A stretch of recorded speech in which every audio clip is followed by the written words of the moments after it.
Hiten, you know, the better looking brother, the older brother of the uh Thunder Brothers or the Lightning Brothers or whatever they're called. Demons that run around and like terrorize people together. You know, he wanted Kagome as one of his bitches, so he grabbed her and he was like, "Come with me. You're now my bitch." He had another bitch that was there, but he killed her. He killed her. Cooked her alive. You know, he killed her, and then he was like, you better do better for me than she did, or you'll end up the same way. And then Inuyasha was after him for two reasons.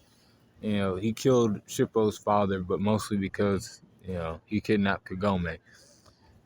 He saw his brother die, and then he was like pissed. Hiten was pissed. He was like, my brother might have been ugly, but that's my brother. Now I'm gonna kill you.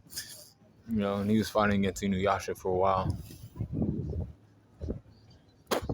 using lightning techniques. Having a weapon in his hand,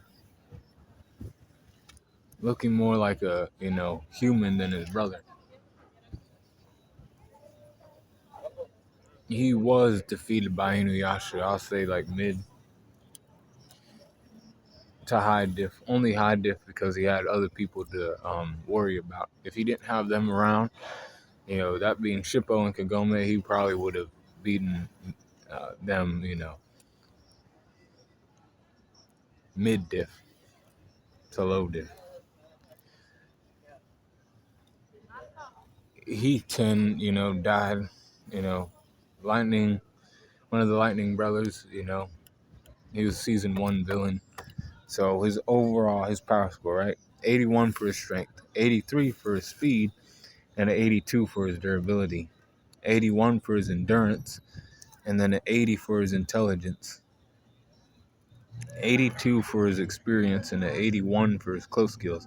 Range skills are at 83%, with a 75 for his recoup and a 82 for his hacks. Overall power score is at 81% for Hiten, one of the Lightning brothers, who killed Shippo's dad and was wearing his, skin as a pelt. That pissed Inuyasha off. It pissed Shippo off. They went after him, killed him, and that was the end of him. But you can see him in the thumbnail. He's in like the first episodes of Inuyasha. Season 1 villain. So be cooling on the corner.